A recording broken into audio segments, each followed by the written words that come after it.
नमस्कार. आज आपण एका खूपच इंटरेस्टिंग विषयावर बोलणार आहोत, उष्णता आणि तापमान. आता हे शब्द ऐकायला सारखे वाटतात नाही का, पण त्यांच्यात खूप मोठा फरक आहे. आणि हा फरक आपण समजून घेणार आहोत, तोही थेट वेल्डिंगच्या दुनियेतील उदाहरणांवरून. चला, याची सुरुवातच एका कोड्यापासून करूया. हे असं कोडं आहे जे वेल्डर्सना रोजच्या कामात पडतं आणि हेच आपल्या आजच्या विषयाचं मूळ आहे.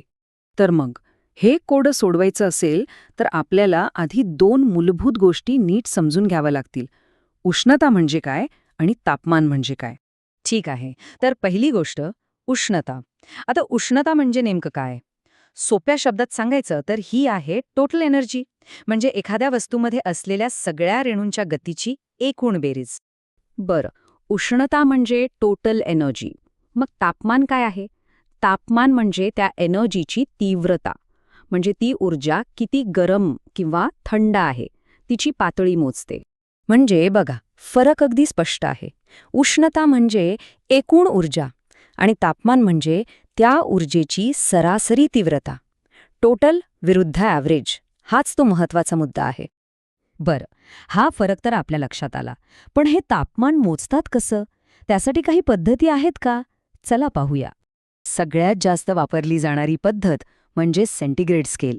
हे एकदम सोपं आहे. पाणी ज्या तापमानावर गोठतं त्याला 0 मानलं जातं आणि ज्यावर उकळतं त्याला 100, आणि या दोघांच्या मध्ये 100 भाग केलेले असतात. आता दुसरी एक पद्धत आहे फॅरनहाइट स्केल. इथे मात्र आकडे वेगळे आहेत. पाणी 32 अंशांवर गोठतं आणि 212 अंशांवर उकळतं, म्हणजे या दोघांमध्ये तब्बल 180 भाग असतात. आता ही सगळी झाली थिअरी, पण यातली खरी गंमत पुढेच आहे. ही वैज्ञानिक तत्त्व वेल्डिंगसारख्या प्रत्यक्ष कामात कशी वापरली जातात ते पाहणं खरंच खूप इंटरेस्टिंग आहे. यासाठी आपल्या स्रोतामध्ये एक अगदी परफेक्ट उदाहरण दिलेलं आहे.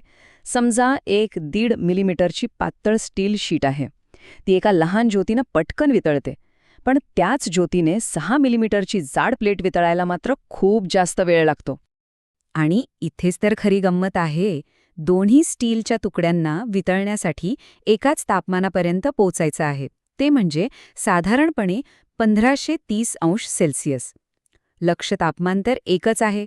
मग प्रश्न तूच येतो की जाड तुकड्याला जास्त मोठी ज्योत का लागते किंवा जास्त वेळ का लागतो?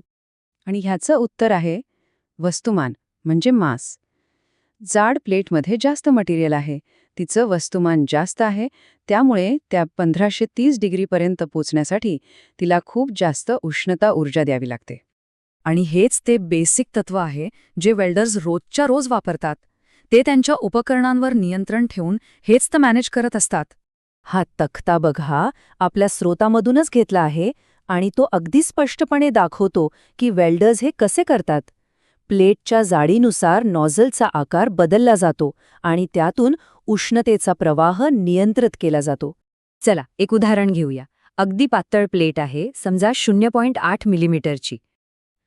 त्यासाठी वेल्डर एक लहान नॉझल वापरतो आणि गॅसचा वापरही कमी असतो.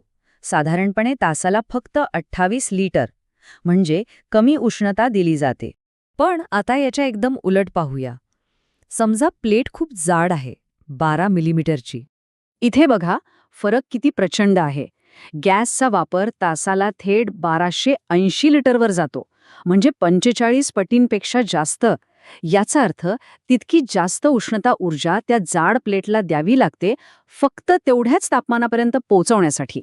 तर मग आजच्या या चर्चेतून एक गोष्ट अगदी स्पष्ट होते.